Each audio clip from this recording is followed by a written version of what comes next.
Hey everyone, it's Paul Kigabine, and I'm the Adult Event Coordinator here at the Garland County Library. And with me tonight on this very stormy night is the wonderful Sarah Richardson, who's the Executive Director of the Literacy Council of Garland County. So, welcome, Sarah. Hi, thanks for having me. Of course. And we're here to discuss adult literacy in our community. And this is your first time on one of our virtual programs, but we've actually been working together for at least a year behind the scenes, planning next week's Hot Springs Book Festival. Yeah, we're excited. Excited and nervous, but mainly excited. I Yes, think it's going to go really well. We have a great roster of events. we do. Thursday, we have David Hill, author of The Vapors, at The Vapors, Mhm. and we're actually going to open a few more seats for that on Friday morning at 9 a.m. So jump on that. And then Friday night, next week on the 8th, is Biddy Martin, who is the author of the upcoming Snake Eyes, which is getting a lot of buzz. If you're a history buff, check that out. Saturday, we have three authors here at the library. There's Corbell Schaffner, a children's author who wrote Almost Paradise. And then there's Ayana Gray, a YA author who wrote Beast of Prey. And then finishing off the first annual book festival is Elizabeth Eckford, member of the Little Rock Nine. And she's going to be at the, oh, it's a mouthful, Hot Springs Visual Performing Arts School on Main Street. Yes. Yes. And bonus, if you sign up to come see Dave Hill at the Vapors, Squeezebox is bringing us treats, goodies. So Yes. And also live music from the Hot Springs Jazz Society. So yeah, don't miss that. Sign up while you can if you're not already on Friday morning at 9 a.m. for Dave Hill, and the other events all have some open seats still available. So those will fill up quickly. So don't miss out. So Sarah has prepared a brief slideshow presentation for us that's going to cover the impact of literacy here in Garland County. And after that, we're going to dive deeper into a conversation about that, fittingly right here in a library. But we also want to hear from you viewers and listeners, so please share your thoughts and questions. But before we switch over to your slideshow, Sarah, why don't you tell us how you got involved in the Literacy Council and why this is such a passion for you? Yeah, so I actually worked at the Literacy Council in Faulkner County in college, which really I hadn't thought about in a long time. And then I started looking for a way to use some of my leadership skills, but I didn't really want to leave education. I taught for 14 years and was involved with a lot of great education projects locally and around the state. And so the position came open at the Literacy Council, and I got the job. So I've been there since July of 2020, which was an interesting time to start a new job. If anyone out there started a new job, but I've loved every minute of it. I love the job, our volunteers, and our board, and the students, and so I have no complaints. Yeah, 2020 kind of a trial by fire for anyone. Yeah. Sorry, new position. Our library director, Adam Webb, he took over from John Wells, who had retired in November of 19. And so just a few months into being director, I mean, running a big public building like this, you have to have to adapt very, very quickly to. And constant adaptation lately. So, and you guys have done a great job. So he's done a great job. So we appreciate that. So let's go ahead and go to your presentation. So I'm going to get it up for you. Here.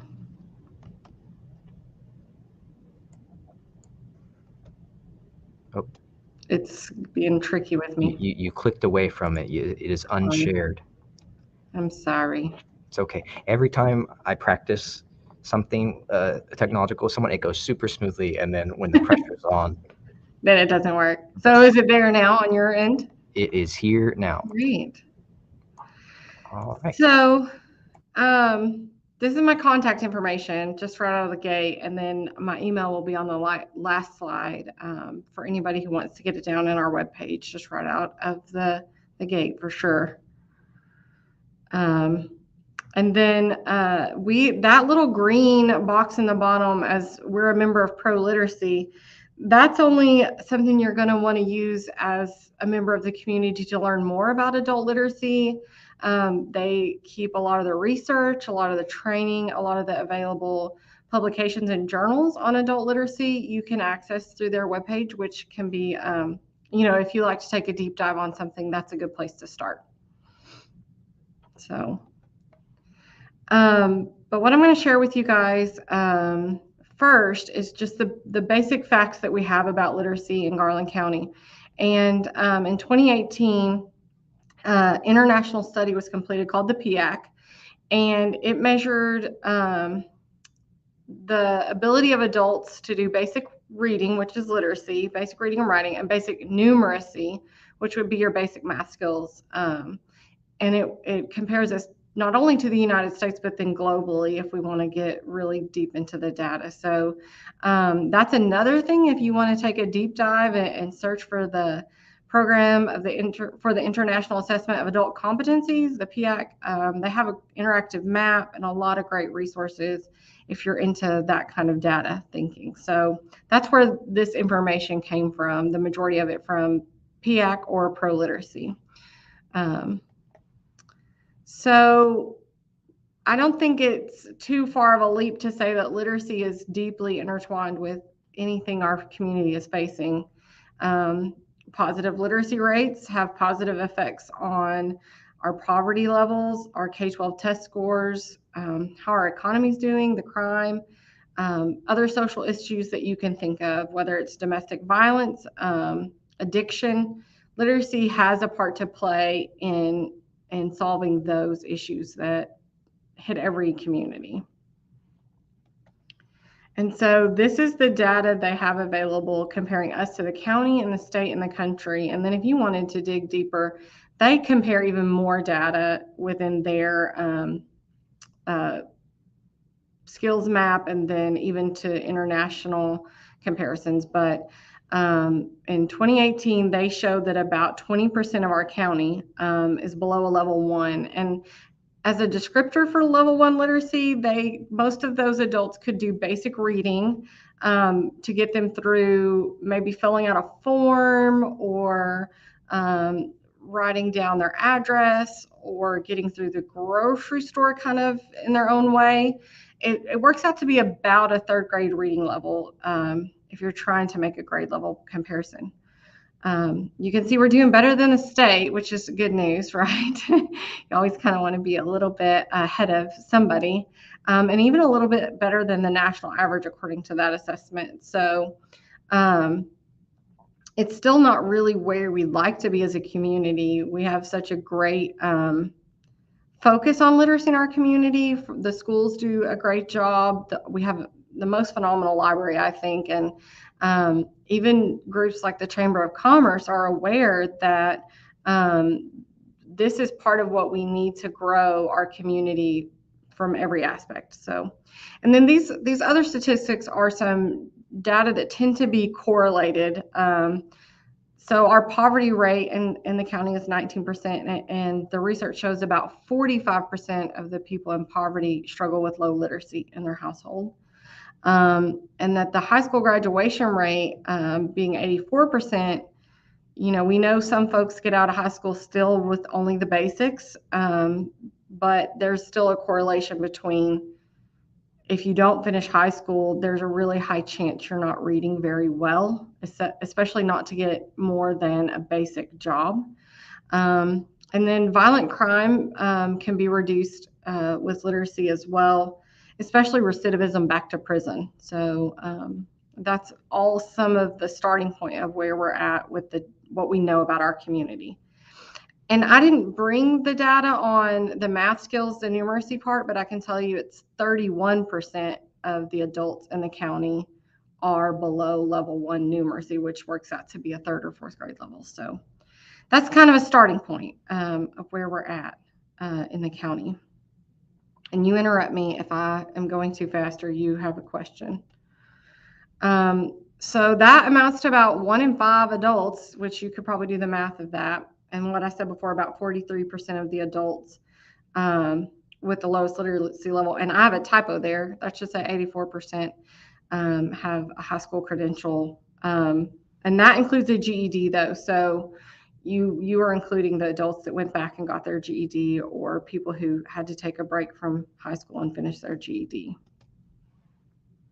So let's put that in what that really looks like to the whole economy and the impact on the community. So just healthcare costs alone, it's estimated that it costs between 106 and 238 billion dollars. And the reason that's difficult to estimate is it's much harder to measure how connected your low literacy was to your health issue. But they know that folks who don't read well struggle to read their medication directions. They struggle to know what to do. You know, sometimes if I'm kind of in a pickle about, do I need to go to the doctor? Do I need to go to the ER? Do I need to call the pharmacist? I can Google it and read it. But they don't have that resource available to them. There's also a lot more mistakes made with the directions if you have low literacy. And so, especially with the pandemic and all we've seen going on in the world, bringing up literacy is going to help us have a healthier community, which then also has an economic benefit. And that economic benefit is larger than you would imagine. So if you took all the adults in the country who are low literate, which is roughly below level 1, and that you brought those folks up to a 6th grade reading level, that would add $2.2 trillion to our economy in the country, which is a 10% growth, which is kind of hard to even comprehend how much of an impact that would have. And that's not even getting somebody up to high school reading level. It's just getting them to 6th grade, where they could have a lot more independence and a lot more information available to them to make their decisions. So kind of the flip of that, though, is that there has continually been a decline in funding for adult education, and that includes literacy programs like ours and GED programs, workforce education programs that focus on literacy. Those have all seen a decline. And the survey the pro-literacy people did showed that about half of them have long waiting lists. Half the programs have long waiting lists because of lack of funding to meet the need. I can tell you in the state of Arkansas, the literacy councils have a budget that's allocated through a state agency, and that budget hasn't changed since 2006. So there's definitely a critical need for funding that would pay out in dividends in our community. And I did a little math. I'm not a great mathematician, but by my estimate, that 2.2 trillion amounts to about $500 million. If I'm being really conservative, a $500 million impact on Garland County alone. So I think when we narrow it down to even just our neighborhood, that's a pretty huge impact in what we're feeling because of literacy needs. There are lots of issues around the literacy. One that's pretty well researched is the impact on women and children. Even though children don't qualify for adult literacy programs, they are impacted by low literacy in their homes. The very number one predictor of a child's reading success is their mother's reading level. And it outweighs all the factors. And as a teacher, that was a hard pill to swallow when I took this job, and I learned that fact, because the teachers out there I know are just, fighting tooth and nail for their students and their families that they serve. And they're doing everything they can to overcome all of these factors that are harmful to children's learning. And we could come alongside them in the community and help those mothers and those families. And that would be a huge burden off our teachers' shoulders, that they had more of the community supporting family literacy. So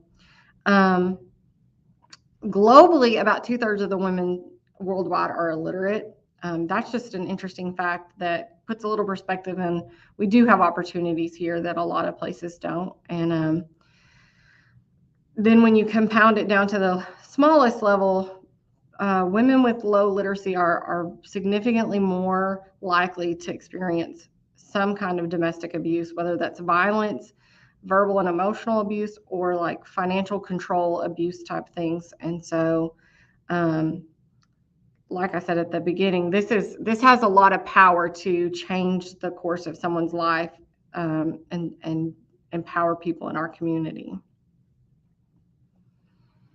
So, what are we going to do about it? I guess is the real question then. So, at the Literacy Council, our mission is to improve daily success, through improved literacy. And we really focus on that daily beginning part of it and making it specific to the adult. So we provide one-on-one tutoring and small group instruction depending on the situation and the need, in basic reading, math, writing, English as a second language, computer skills, and then there's a little health literacy and financial literacy we do, but the main things are reading, writing, math, English as a second language, and computer skills. And all of those are free, completely free to the students who come and do the work. That happens in a lot of settings. We have classes at our offices. We have one-on-one tutors who meet at our offices. Sometimes they meet here at the library. The rule for that is it has to be a public space. So we even have a tutor and student pair who are meeting at a retirement home in their lobby area to help that gentleman improve his literacy. So, and then we're doing some on-site classes with our community partners like AARP. We have a class at Levi Towers. We have a class at Sozo Recovery. So sometimes those classes are designed around the needs of the adults in those programs. We have a lot of success with those programs because we're meeting more than one need of that adult. So they're not just dealing with their addiction crisis or their housing crisis or their employment crisis. We're coming alongside and providing the literacy skills to make sure that they can continue whatever success they find. So that's just kind of the overview of what we do. I emphasize to people that we really customize based on the students. We finished up our academic year runs sort of strange. We're right at the end of our academic year. We run April to March, and we served over 100 students this academic year. The majority of those were what's called adult basic education. So that includes the reading, writing, math, and computer skills. Computer skills has been a huge increase in student enrollment for us. It's become almost impossible to get a job if you don't have some computer skills. Even if the job itself doesn't require computer skills, most companies' application process is now online, or they require you to complete an online background check. So even if you're going to go do that job and never touch the computer again, they need you to do that part up front. And we've had several students who that has been their success story, is that they came in and got enough computer training to be able to fill out online forms, to do their housing form, to keep them from losing their housing, or to find their social security information and be able to file their taxes, and things like that, that seem kind of small when you're used to having the skill set, but are really limiting if you don't have it. And then about 20 of our students last year were English as a second language. That's our fastest growing group now. I've had in the last week, I think, 5 new English as a second language enrollments. And those can be adults from any native language. It doesn't really matter. Most of them happen to be Spanish speaking, but that's not important. And we start them where they are and work forward. We also are working with a few students on some citizenship work for them to be prepared to pass their citizenship test. So that's a quick overview of what we have going on at this point. So when we wrapped up this year, we ended on a 304% increase in enrollment over the year before I came. So that's a 2-year increase. It's about 240% over last year. So to put that in real numbers, in the year before I came, which would have ended in 2020, March of 2020, we served 19. And then through the hardest part of the pandemic, we served 25, and we hit over 100 last week with more coming in for next year and sticking around to continue their services. And we are really excited about that. And you've seen the numbers of the demand, so we definitely need to be making those increases. And that all of that gets funded largely through private donations and grants and local foundations. So that public piece is what's in the state line item budget for us. And there's not going to ever be a huge change in that amount of money. But for us to have an increase in students, there will have to be an increase in funding.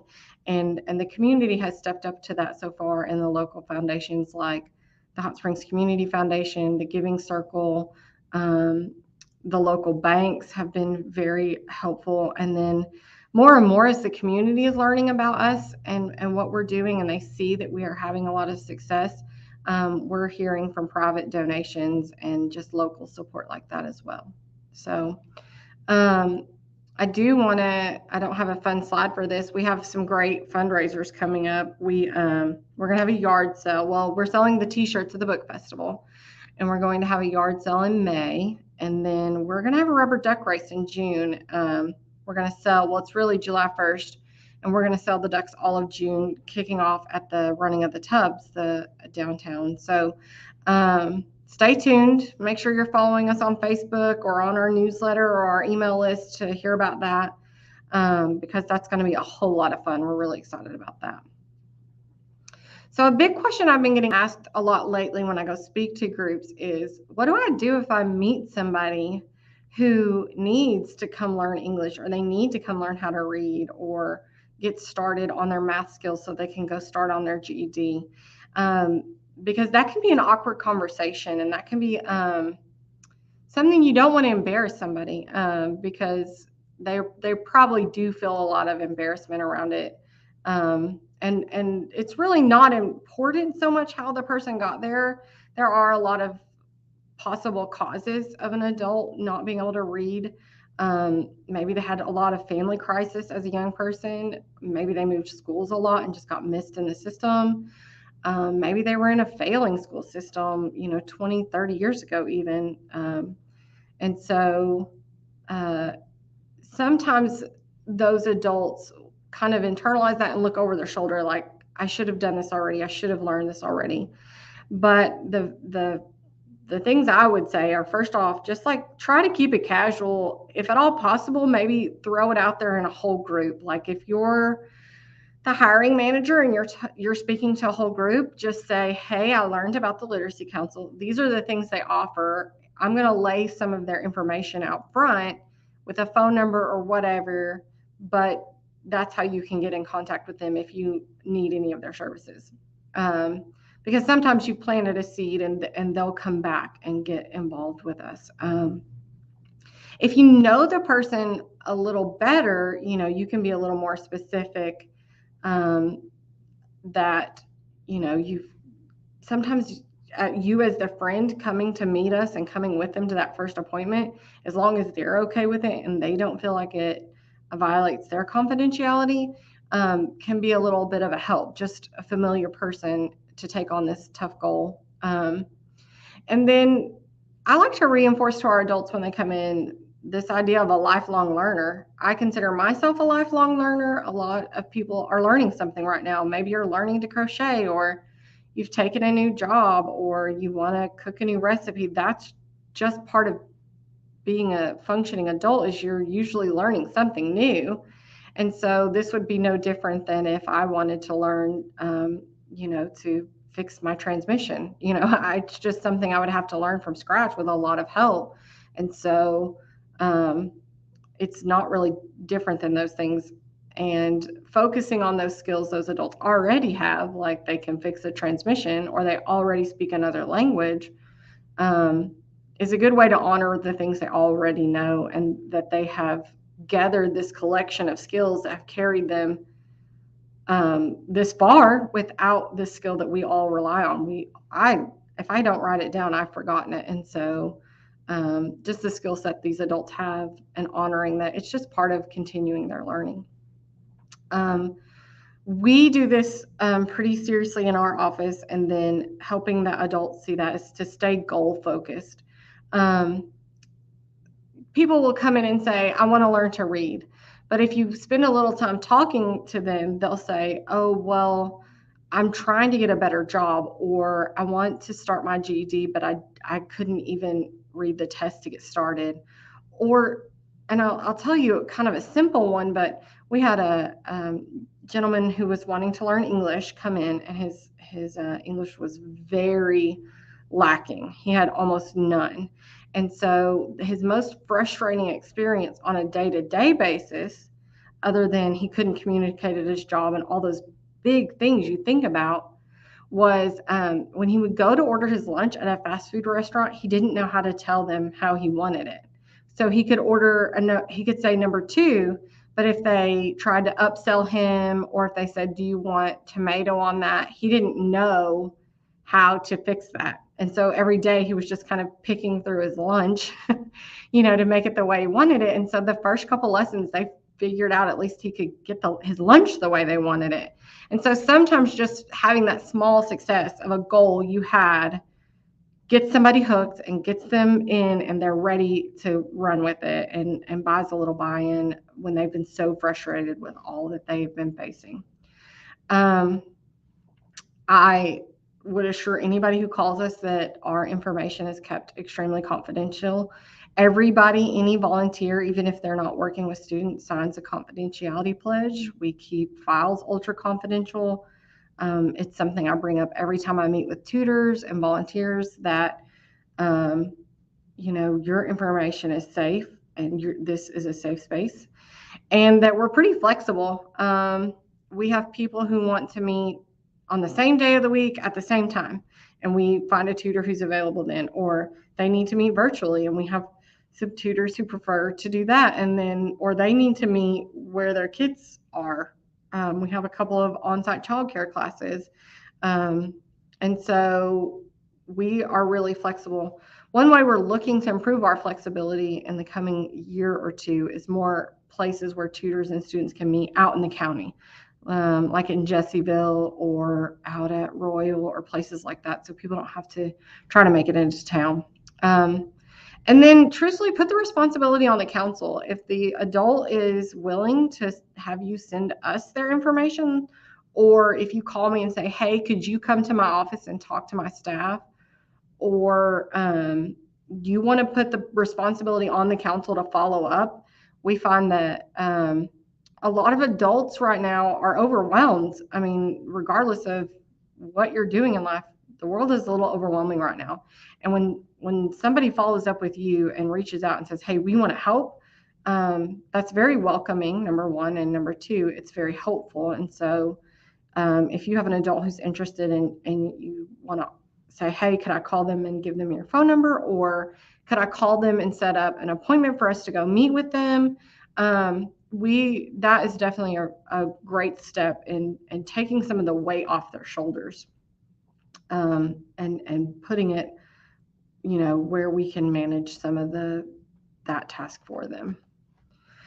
So I just wanted to share a few success stories. If you follow the Sentinel Record, you may have seen a few of these, or if you get our newsletter. But for anyone new out there, I have permission to share these stories, so we're not breaking confidentiality.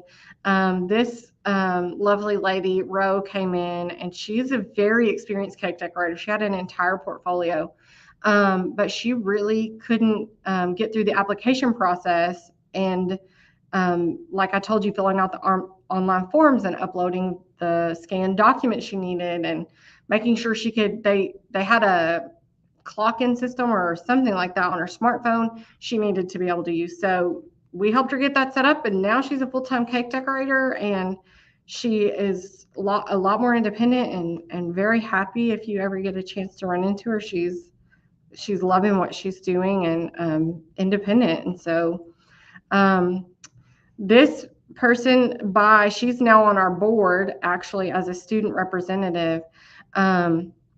Her conversational English was very strong, and her basic English to get around in the world was strong. but she wanted to enroll at National Park to work on a theater degree because that's what she'd been studying where in Thailand, I think. No, Taiwan. She was from Taiwan. And we matched her up with a tutor who could get her sort of that higher level English so that she could go ahead and get enrolled. And now she's giving back to the council and her community. She's doing a theater program with, I believe, with Emergent Arts coming up. So she's had a lot of success with what she set out to do. This is another ESL student who, again, her conversational English was great, but she needed to pass the driver's license test so she could go out in the world and do the things she needed. And that tutor and student works entirely online virtually, and she passed the assessment and she's free to go wherever she wants. So those are just a few of our success stories. I love sharing with the community, and this is a little bit about what you can do to help us out. One of the easiest things you can do to help us out is like, share, and comment on our Facebook page. Follow us, see what's going on, tell people about it. If you get one of our newsletters or you see one of our flyers, drop it off at a new place, and that's totally free. Or tell somebody, or invite us to your work to share about what we do or your service organization. We're always needing volunteers. Right now, we are kind of neck and neck with tutors and students, and so there's always going to be a bit of a tutor need. But if you have another skill set, we could probably use it. We have somebody who volunteered to do data management for us. We have advanced termite and pest control has helped us out with our pest control. So if you have a skill set, you can probably come give us a hand. And then you can definitely give through donations or coming and being involved in our fundraisers. We try to make those a lot of fun. So we appreciate that support a lot from our local people who get to see how their dollars really go to work. So, and then this is all my contact information again, and how to text to give. That email comes directly to me, and that a phone number you can also text to. That's really helpful if you know somebody who doesn't speak English and they're wanting to get enrolled. They can text using Google Translate or vice versa, and I can get back to them and we can communicate to get set up a little easier, since I don't speak all the languages of the world just yet. So that's a little about us, and I'm eager to hear questions. There I am. All right. Well, thank you, Sarah, for sharing that with us. So I imagine this can sometimes be a challenging topic to approach with people, even in a good faith conversation, because there's a stigma attached to low literacy. Yeah, there definitely is, for sure. And I mean, I don't think there's any way to sugarcoat it that some people genuinely do have feelings like people should figure this out. But I feel like we have to honor that they're making an effort. If they weren't making an effort, you maybe have a little like ground to stand on. I don't think you do. But when somebody makes an effort to learn anything, we honor that, right? If you wanted to go back to graduate school, or if you were trying to learn a new language yourself, everybody would be really impressed. And so I think, as much as possible, to be impressed that somebody wants to tackle something so difficult as an adult is important. I also think we have to recognize that people who can't read have this unbelievable skill set that they have managed to this point. You know, they haven't been cut adrift, most of them.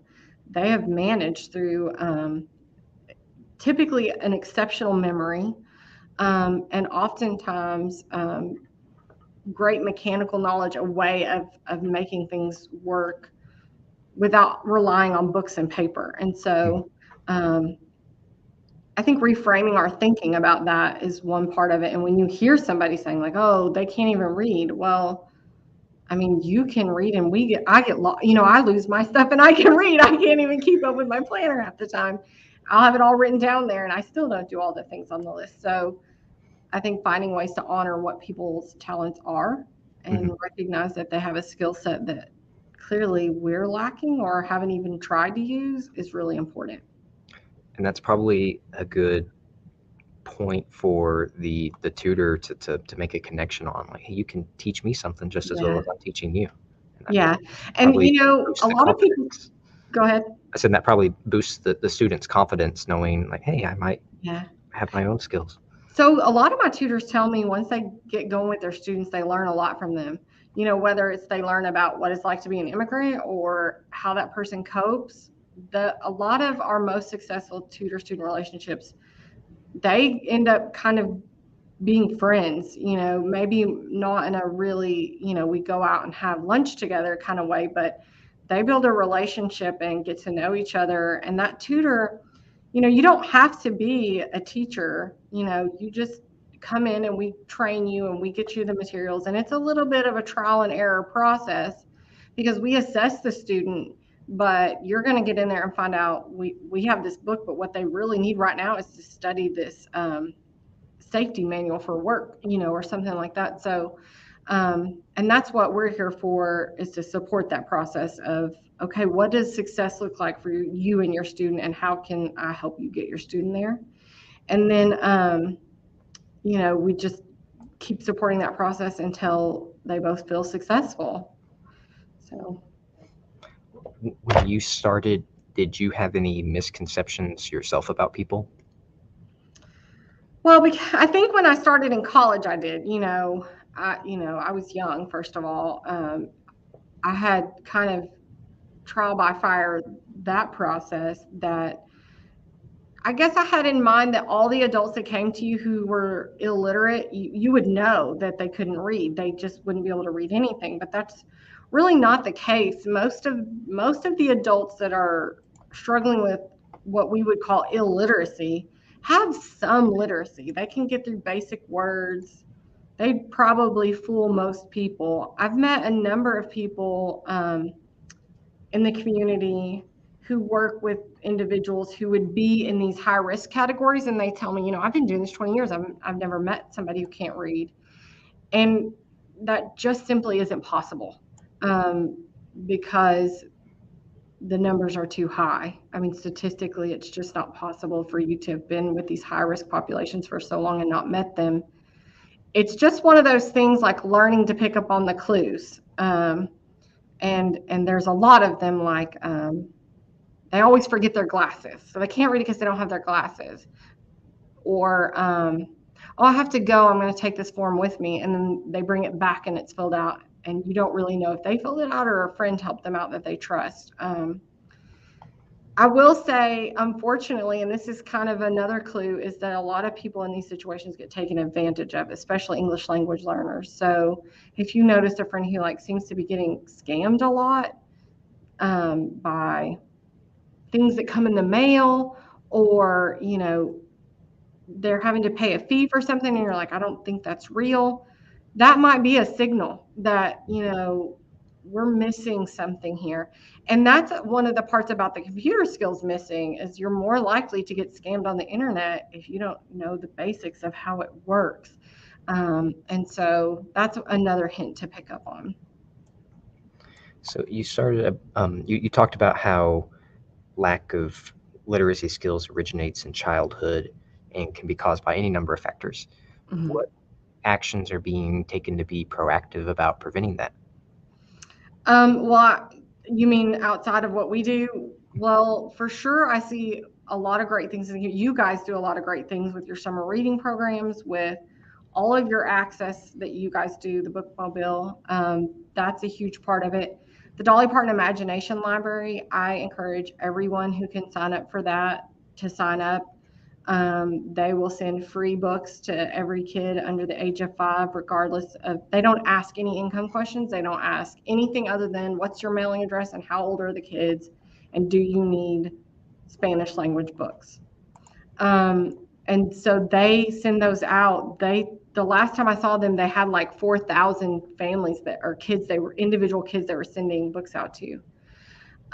There are a lot of the great Head Start programs in town, are doing some great things. If you don't have books in your home for children, then you're already struggling to help your kids, right? So in our schools, I see are making a real effort with their after school programs, their summer programs. A lot of the local teachers are even, you can donate to their classroom so that every kid has a book to take home. So that's a good start for it. I do think this adult literacy component is the next kind of big leap for the community to take, because um, we see how that plays out in kids. And when I talk to the people who are serving kids, they agree. The folks at High Impact Movement that Amos Gray's over, some of the other after school programs say, we're helping the kids, but mom's having a really hard time and she can't help them when they're not with us. So, or dad's having a hard time, or whoever the guardian is. So I think this is kind of the next leap to getting the next generation not having a struggle. We do have some adults who probably had an undiagnosed learning disability. We don't diagnose learning disabilities, but we do have some programs that are designed to work with that kind of concept. So we can help address if that was the reason the adult kind of missed out on things. Um, and I think a lot of what the community is doing to address trauma is the next piece of that. Um, that's kind of a tangent, really and truthfully, but the impact of trauma on your basic ability to learn and retain information is profound. Mhm. And so when you have the domestic violence task force and the folks with the homeless coalition and those kind of groups trying to address some of those trauma instances, you're going to see better outcomes with literacy and everything in general, but especially anything that requires learning, because you can't learn very well when you're in trauma. It's difficult. So, And I'm sure you get students in all the time who are going through ongoing trauma, and that makes it a yeah, challenge for the tutor to have success in that because they're yeah. trying to overcome that. We're frequently in contact. We're part of Community Coffee and in contact with a lot of the other service agencies in the community. And I try really hard to share those with our tutors because they're going to be the first one to hear about it.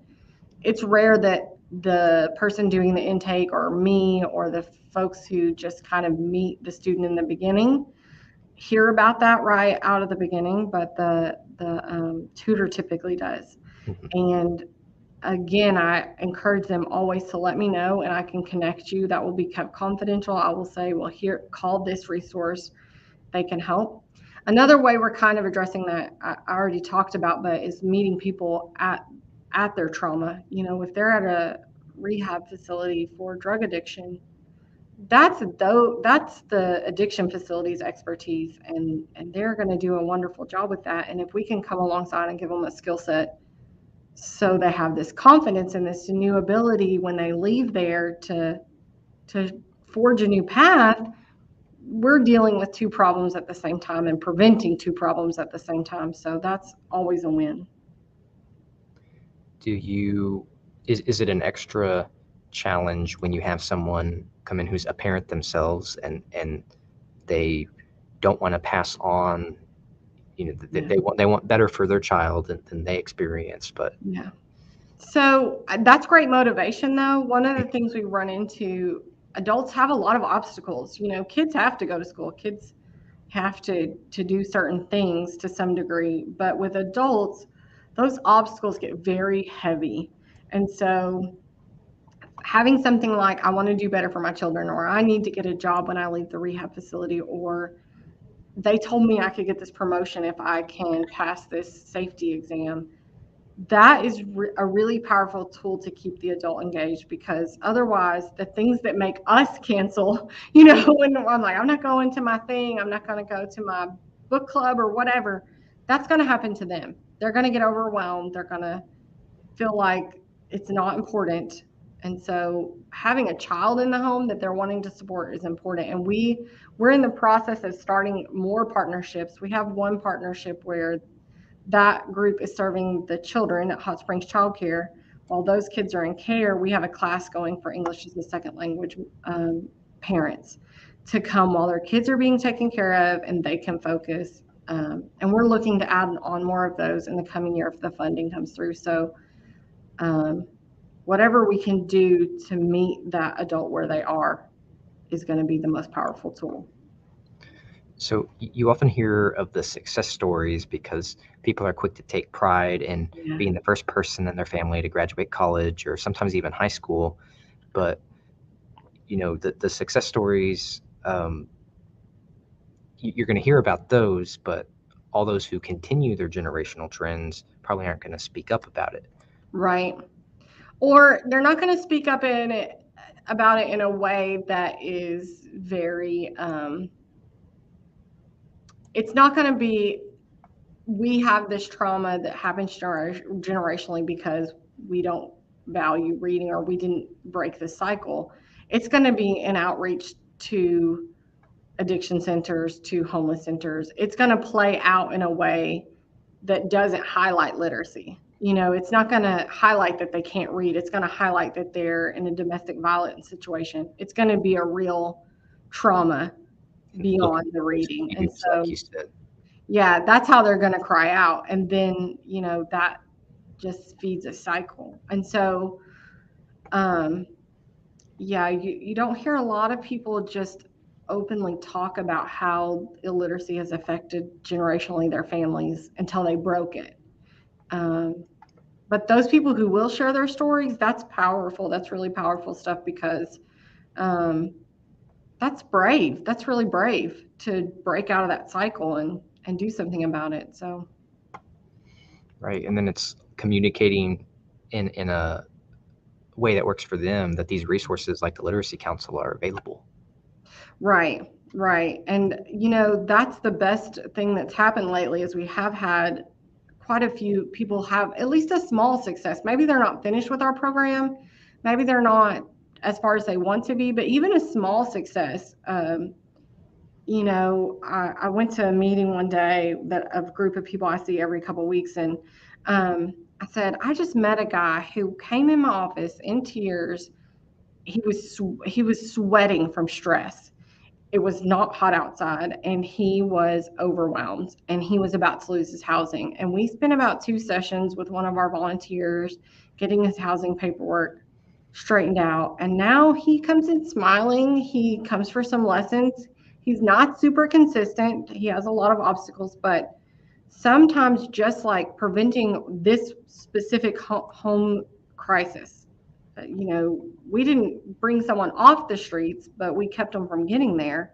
And that's part of the battle too. So um, it's really more important than we realize until you dial it down to what the outcomes are.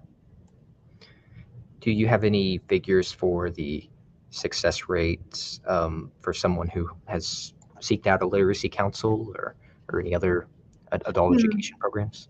So that's a little tricky to weigh out because what success looks like for one adult looks really different from the other. I can tell you the way we try to measure that most accurately is we ask them their goals and we're constantly checking in on that.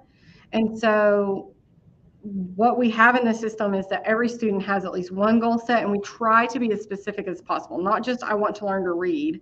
Mhm. It's I want to be able to read a book with my kids. I need to be able to fill out my own job applications.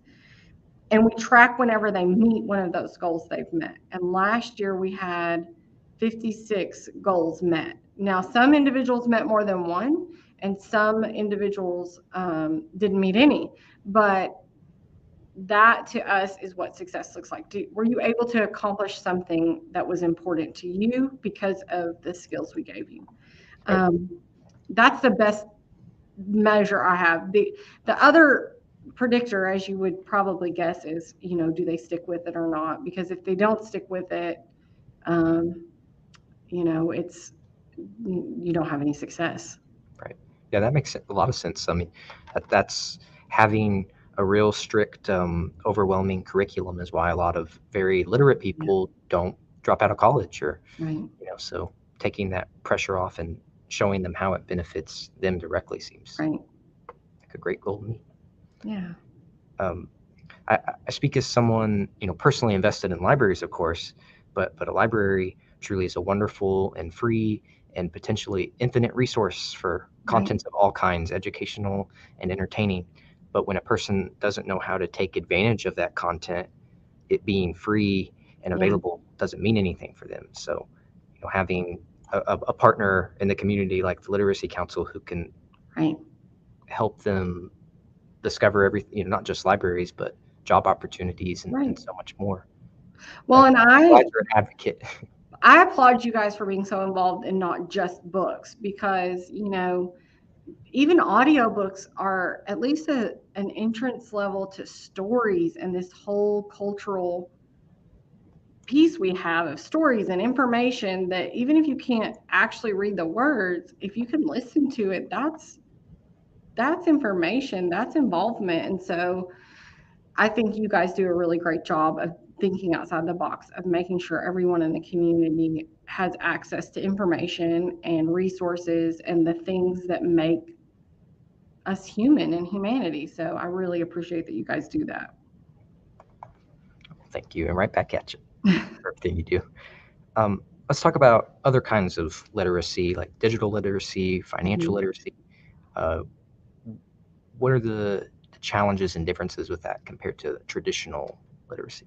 Right.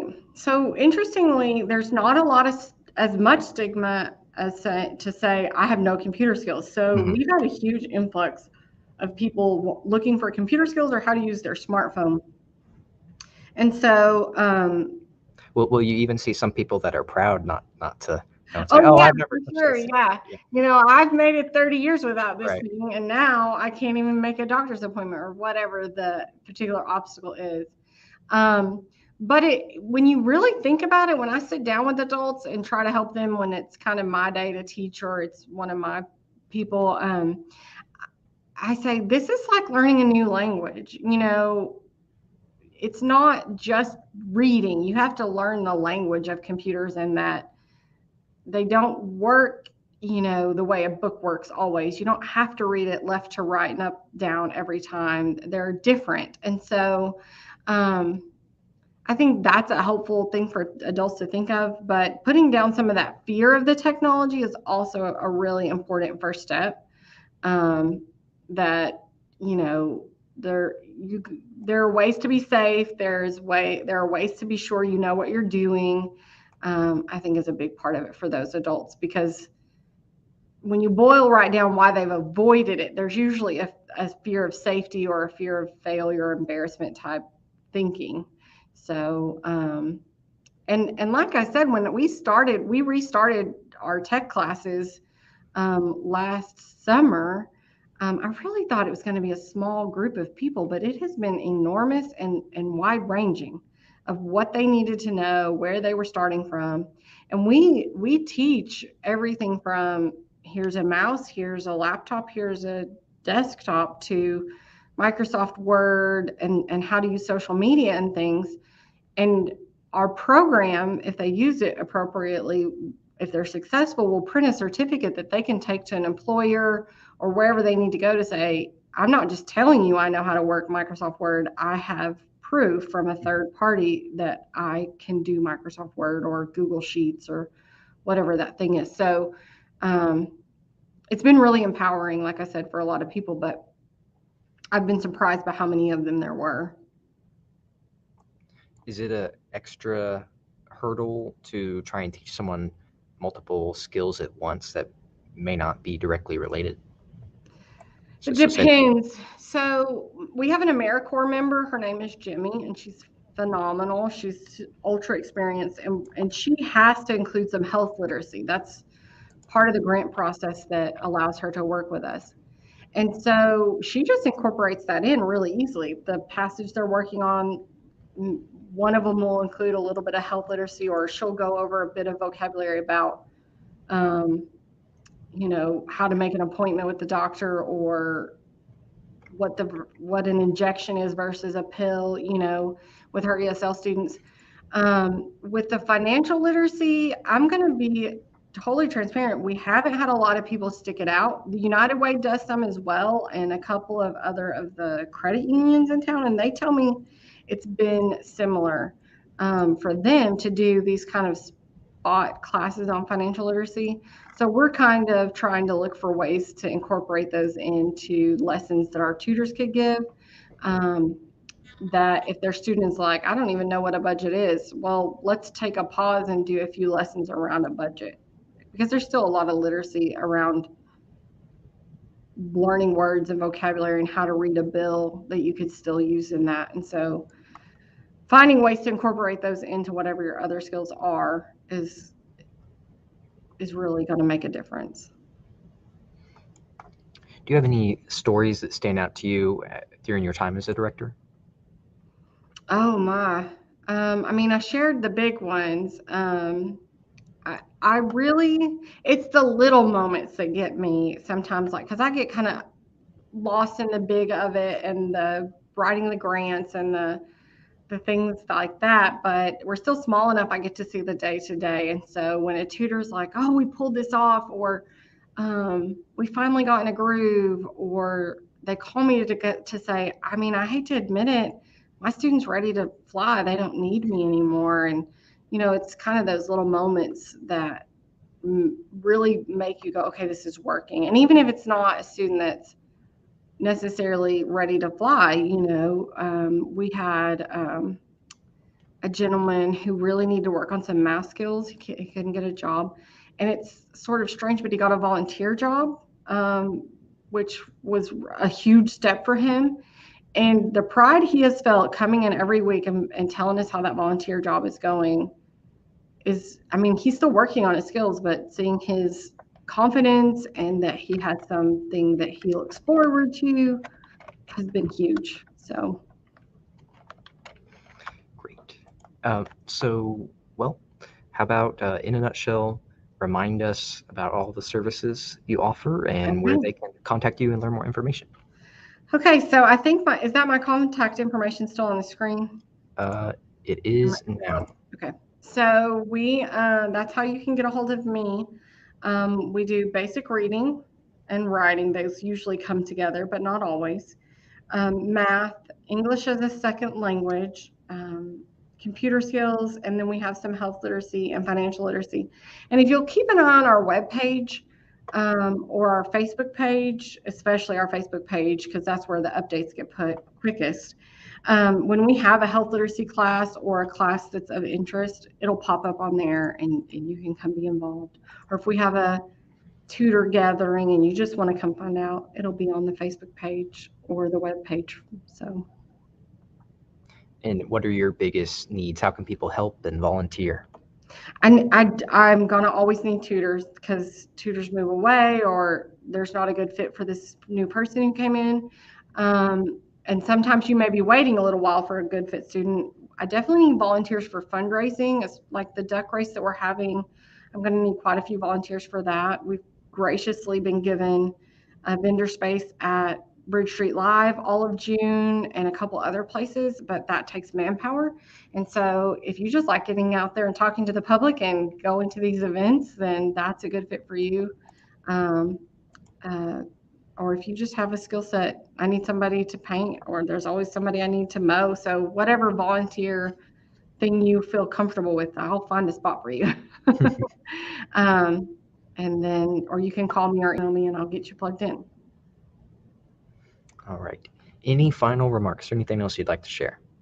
I just really appreciate you guys having me here. And if anybody out there wants me to come share more or has questions, I would love to answer them or find the answer for you because even if I don't know it. Yes, and I can attest to that. Sarah is a great asset to our community and great to work with. Thank you for saying that. Of course.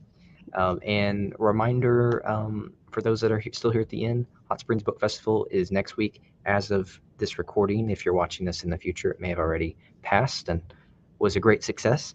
But check that out. There's still openings for most of the guest authors that are going to be presenting next week. All right. Sarah, thank you. Thank you. All right. And everyone, thank you for watching and take care.